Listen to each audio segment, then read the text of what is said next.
This is Nepo Sport News on Nepo TV Official.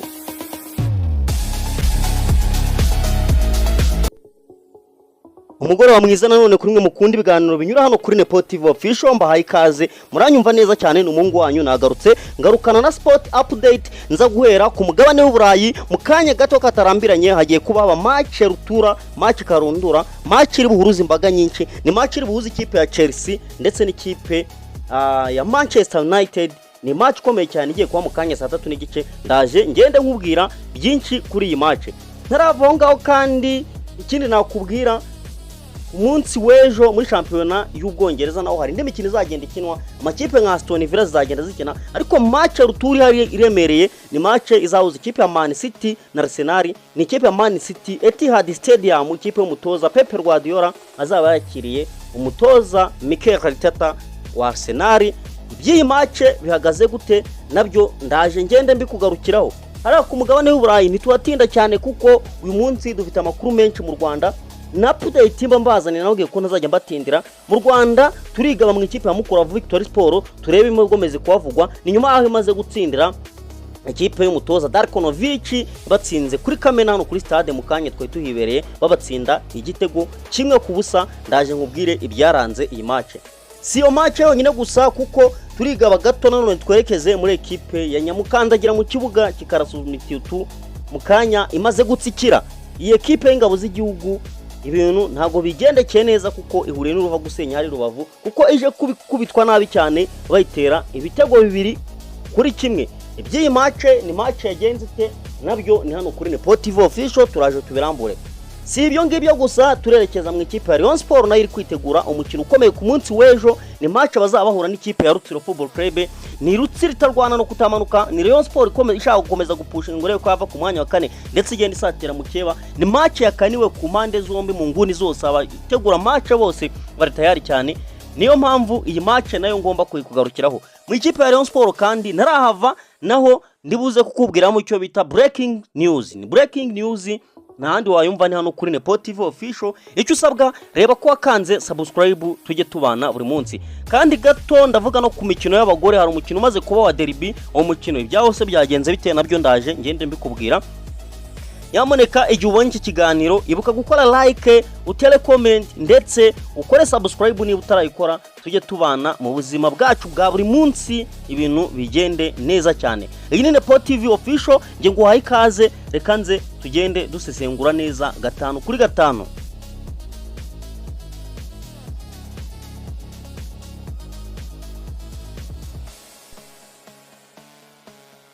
Ya nkuko nari mbikubwiye neza cyane, ndagarutse nababwiye ngo ntago ndi butinda cyane. Mbanje nyamuneka ngo mbaye sport update kuko ndabizi ko nizo mwamukeneye cyane, mwamukeneye kumenya ibyiriwe bivuga mu isi ya sport. Niyo mpamvu nanjye nka Nepo nabasezeranyije ko nta makuru naya na make azajya ngeraho ngo ne kutayabagezaho nkuko yakabaye. Niyo mpamvu mba nakoze iyo bwabaga nkashakisha inkuru aho ziva zikagera kugira ngo ngende nkubwira ibikomeje kuvugwa mu isi ya sport.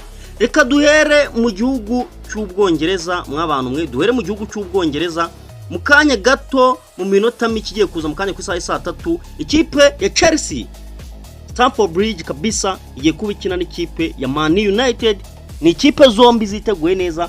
Ni ikipe ya Man United n'ubwerutse gutsikira, ni ikipe navuga ko iri muri forme nziza. Ni ikipe wavuga ko umutoza wayo yazanyemo cyangwa se navuga ko yazanye ikintu bita combativité, yazanye ishyaka ryinshi cyane. Iyi kipe usige ubona ko ikintu umukino uri je direct, ni umukino bakina bahuje, ubona ko bashyize hamwe. Navuga ko niba ari uko ikipe ya Mikel niba ari uko umutoza uyitoza kandi yaranabayibereye umukinyi. Ni ikipe ikina ubona iri hamwe, ubona bakina ibintu bisomeka. Ni ikipe iraza kubikina n'ikipe ya Chelsea. Rero ikipe ya Chelsea nayo wavuga ko itari kwitwara neza muri no minsi.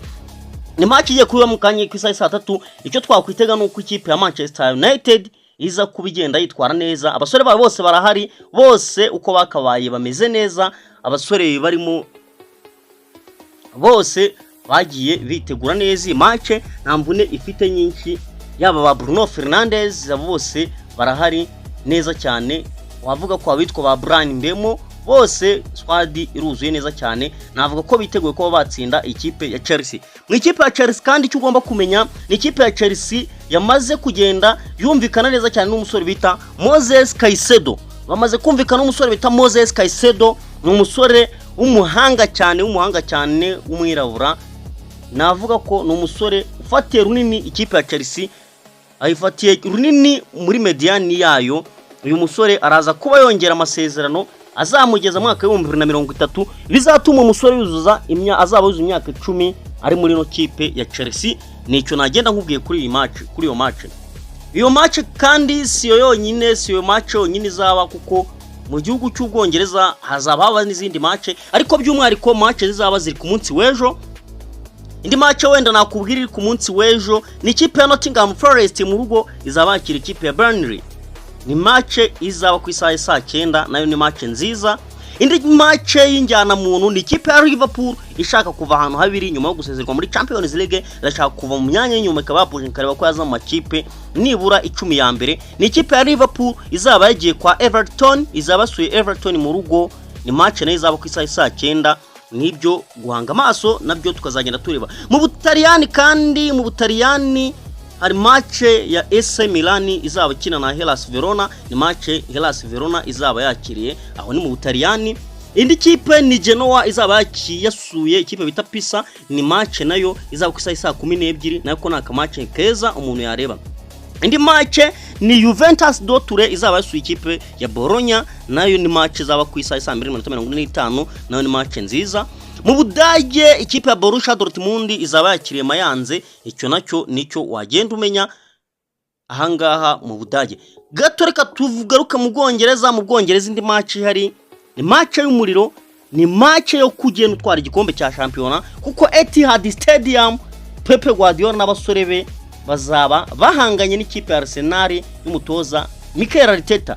Ni amakipe yombi ari muri mood wanavuga ko itari nziza, kuko ikipe zombi, yaba ikipe ya Manchester United City zaje kuba zisezererwa muri UEFA Champions League, nubwo Man City yaje kugenda itwara Carabao Cup.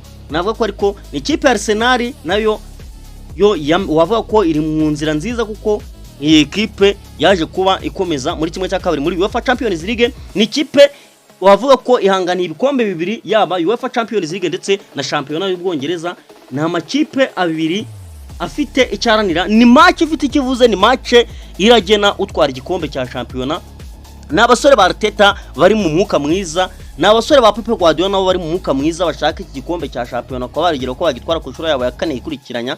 Nibyo guhanga amaso tukareba niba umutoza Pep Guardiola yabikora. Ubwo rero icyo kwitega tukareba si nukureba abakinyi mu byukuri, abatoza bombi ku mande zombi bazagenda barinya. Ni match tuzabagarukiraho ku munsi w'ejo, ariko ni match ikomeye. Navuga ko abasore bayiteguye neza, ariko mu byo wamenya mu basore ba Arsenal barimo abitwa ba Bukayo Saka, abitwa ba Hincapié ndetse n'aba Eberechies, icyo bagendaga batangaza bavuga ko biteguye neza kwerekeza Etihad Stadium, bakaba bagenda bahakura amanota meza cyane atuma baba aba grand joueur bo kuba batwara iyi English Premier League. Nicyo naba nkubwiye. Ntabwo turi butinde mu Bwongereza, reka tuze hano mu Rwanda Inyarugenge. Mwabantu Inyarugenge reka duhere mu ikipe y'igihugu Amavubi y'abatarenga imyaka 17 y'abagore. Ni ikipe yaje kubitsindwa ku mugoroba, yaje kubitsindwa kuri Kigali Pele Stadium, itsindwa n'ikipe ya Zambia ibitego 2-0. Nicyo wagenda umenya ikipe y'abatarenga imyaka 17 yaje kugenda itsindwa bibi cyane. Indi match reka twihute cyane twerekeze mu cyiciro cya kabiri, deuxième division kabisa. Muri deuxième division naho birashyushye kureba amakipe azazamuka mu cyiciro cya mbere, ariko by'umwihariko ni muri knockout stage ibintu byakomeye cyane. Ni gushaka amakipe azakina imikino ya nyuma. Uko bihagaze ni gute? Ikipe ya Unity uyu munsi yaje kubinganya na Espoir igitego 1-1. Hanyuma ikipe bita Sunrise yaje kubitsinda ibitego 2, hanyuma biza gutuma igira aggregate y'ibitego 3. Etoile de l'Est yanganyaga na Muhazi United. Etoile de l'Est nayo iza kugenda yitwara neza ikomeza kuba aggregate yabaye ibitego 3-1. Ikipe bita Sina Gerard nayo yaje kubinganya n'Intare ubusa ku busa. Cyo wamenya nuko Intare nayo yaje kuba yikarifiye. Ubwo amakipe yaje kuba bakarifiye ni ikipe y'Intare, ni ikipe ndetse ya Etoile de l'Est. Sunrise kandi nayo yaje kugenda yitwara neza, ndetse n'ikipe bita Unity nayo makipe wagenda umenya yaje kugenda yitwara neza. Twihute rero, twihute, ntago turi butinde, ni sport update mwa bantu mwe. Twigire hano kuri Kamena Stadium. Match itari yoroshye, ni match ije kubirangira neza cyane. Ikipe ya Mukura Victory Sport yigaragaje ubuhangange n'ubukaka bwayo iza kubitsinda ikipe y'umutoza Darkonovic, baza kuba bayitsinda igitego kimwe ku busa. Igitego cyatsinzwe na Hakizimana Zuber. Baza kuba batsinda ikipe ya Elmereke, bayitsinda bibi cyane. Bavuga ko ni ikipe ya Mukura igaragaje ubudahangarwa bwayo kuri iki kibuga kuko ije kuba igenda yitwara neza. So mukino turaje ikinga cyangwa se turi butindeho cyane ko nta byinshi navugaho. Ni ikipe ya Mukura nyine maze gutsinda igitego kimwe, ahubwo umukino karundu urutegerejwe ni umukino ugomba guhuza ekipe ya AP Football Club n'ikipe ya Etincelle y'umutoza Bekeni. Umutoza Bekeni nkuko yari yabitangaje, uyu mutoza yari yavuze ko mu mikino nibura itatatanye n'ikipe ya AP Football Club agomba kugenda atsindamo nibura imikino ibiri. Uwa mbere rero umutoza Bekeni yesheje umurego kuko umukino wa mbere amaze kutsinda ku bitego 2-1. Ni ibitego wavuga ko ni ikipe ya Etincelle yadomenye ikipe ya AP Football Club.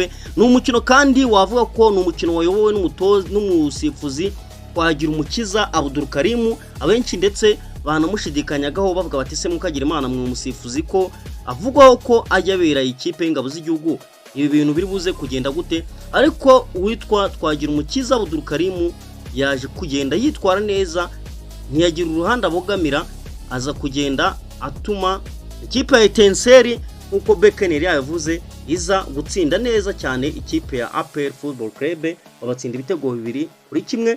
Icyo wamenya kuri no mukino ni ikipe ya AP Football Club mu by'ukuri wavuga ko ni ikipe ititwaye neza kuko impande zose, inguni zose wavuga ko yarushijwe, nta kwiba kwabayemo. Mbega iyi ekipe yaje kubigaye kandi niyo gusubira mu rugo rero ikaba yagenda ikaba yakitekereza ikareba ko yakusura utaha gato. None icyo wamenya ni igitego cya AP Football Club cyaje kuba gitsindwa n'umusore w'umuhanga cyane witwa Shehe Jibril Watara, uwo nawe akaba yaje kuba ari ugenda utsinda igitego.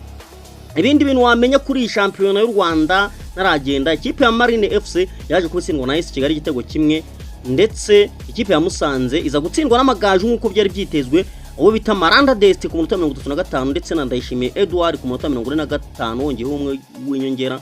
Baje kuba bahisha ikipe y'Amagaju ibitego 2 bituma yegukana intsinzi. Ikindi kintu ugomba kumenya ni umukino karundura utegerejwe ku munsi w'ejo uzahuza ikipe ya Rayon Sport yiteguye ifite abasore bayo bose, yaba Emery Bayisenge waragize ikibazo cy'imvune, yaba Yusudianye, bose bamaze kugenda bagaruka en forme kabisa, biteguye ko bahangana n'ikipe ya Rutsiro, ndetse bakaraba ko bapushinga nibura bakaba bareba ko baramutse batsinze hasigara amanota 6 hagati yabo n'ikipe ya AP Football Club kuko yaje kuba itakaza umukino w'uyu munsi. Narava muri shampiyona ngo nge kuri breaking news ivugwa byinshi kuri Rayon Sport tuzabigaruka ku munsi w'ejo. Ikindi muri shampiyona nuko cyo wamenya ikipe ya AS Muhanga ni yanyuma ifite amanota 21, ikipe ya Rutsiro nayo ifite 21 ni ya 17. Nibyo wagenda umenya ikipe ya Rutsiro nayo nitsinda izabiri gushaka ukuntu yava muri iyi battle ya relegation zone, nicyo wagenda umenya. Ikindi wamenya nuko ikipe iri ku mwanya wa mbere ni yarahire ifite 55, hanyuma AP Football Club ifite 52. Nibyo waba umenye cyane kuri iyi match. Wenda reka nze ngende nkurebera uko urutonde rukurikiranye. Ikipe ikurikiraho ni Elmereke ndetse na Rayon Sport iza ku mwanya wa 4, ariko ikaba izakina umukino ku munsi w'ejo kubera ko uyu munsi ikipe ya Elmereke yamaze gukina tayari yautakaje. Ikipe ya Rayon Sport ikisabwa nukuba yatsinda ikareba ko yakwegera Elmereke kuko Elmereke ifite 49, hanyuma Rayon Sport ikagira 43, ubwo ni utsinda zagira 46, hasigaremo ikintu cy'amanota 3 hagati yayo n'ikipe ya Elmereke, ndetse hasigaremo amanota 7 hagati yayo n'ikipe ya AP Football Club. Nicyo nabangiye nkubwiye. Ndetse ikindi wamenya nibagiwe na ngiye nakubwiye nuko Gicumbi nayo yaje kugenda itsinda AS Muhanga ibitego 2-0, nuko bihagaze ku munsi wa 27 wa shampiyona. Ikindi kintu ubwo icyo wamenya nuko hagati ya Rayon Sport nyine na APR hasigayemo amanota 6. Icyo Rayon Sport isabwayo no gukora ibyayo ku munsi w'ejo ikaza kugenda itsinda ikipe ya Etincelle nako itsinda ikipe ya Rutsiro mu mbabare ikaza kubigenda yegukana ayo manota. gato kuba biteze ko Rayon Sport ishobora kuzakoresha Kwizera Olivier Mwizamu Ganijuru Ishimwe Rene ndetse akazaba ari kuri gatatu. Hanyuma muri axe centrale ishobora kuzakoresha uwitwa Bayisenge Emery ndetse na Yusu Dianye. Kuri kabiri gakoresha umukiza Obedi, agakimuka gakoresha Tambe Gruwari Ngongo, igakoresha ndetse umusore bita Tony Kitoga n'uwo bita Rashid cyangwa se Richard Ndayishimiye. Hanyuma uruhande rumwe bakaba bakinishaho Didier Mugisha Taichi, urundi bakaba bakoreshaho Aziz Basane Kulanya ndetse bakaba batakwatakisha Foru Nganye nuko byitezwe. Mu ikipe ya Rayon Sport kandi icyo ugomba kumenya, nyuma yaho Jean Fidel yari yarasezeranyije ubuyobozi bwa Skol ko imyaka izagenda irangira azajya agenda bari renewing amasezerano bakaba bagenda bayongera. Murabizi ko abantu benshi baje batangaza ko ngo Jean Fidel yahemberaga ku gihe, ariko cyo wamenye nuko yahembaga ari uko yifashije uruganda rwa Skol. Ibi ngibi rero abayobozi ba Rayon Sport baje kubireba babyitegereje basanga nta mpamvu yo kugenda bongera ayo masezerano nyuma y'imyaka ibiri, kubera ko babona hanini uruganda rwa Skol ntacyo rutanga, ko baraganira ubwo baganiraga ikipe ya Rayon Sport. Ubuyobozi bwabo burengaje imbere na Murenza Budara bwaje kugenda bugaragaza neza ko miliyoni 22 babaha ku kwezi, kandi ikipe ikoresha payroll igera kuri miliyoni 50, izindi 28 ziva ahantu hagoye cyane, ko ariyo mpamvu barakwiye kongera amasezerano. Ubwo icyo wagenda umenya rero hatagize igihinduka, iyi kipe ya Rayon Sport igomba kubisesa contract cyangwa se amasezerano agomba kuba terminated, bakagenda batandukana neza cyane. No gutegereza tukarezera niba Rayon Sport ishobora kuzabona undi muterankunga ndetse ikaba yareka kujya ikorera mu Nzove, ikaba yashaka ahandi hantu ijya gukorera. Ibyo nibikomeje kuganirwa. Ese uruganda rwa Skol ruraza kongera amafaranga? Nibyo wanga amaso tukareba. Iyo ni breaking news, icyo nicyo ugomba kugenda umenya. Ariko cyitezwe nuko uruganda rwa Skol nibura ugomba kongera amafaranga, nibura ukajya rubiha nibura payroll ya buri kwezi, bakajya babahembera, bakaba bagenda bareba ko basinya amasezerano. Mwibuka ko ikipe ya Rayon Sport yaje kugenda ibona amafaranga menshi, kuko umuterankunga nka Giheruti yaje kuba ayiha amafaranga menshi atubutse agera kuri miliyoni 3 z'amadolari. Nicyo naba nkubwiye. Ubwo rero natinze cyane ndumva ngewe naba nsoreje ahangaha. Ikindi wamenya muri ekipe ya Rayon Sport kandi nabo nuko bagomeje kugenda baganiza abakinyi mu buryo bugiye butandukanye. Icyo uzamenya cyose kizaba kinyuze hano kuri Nepo TV official. Nzangenda mba updating, ariko mbashimira umugoroba mwiza, ibihe byiza. Astra Vista.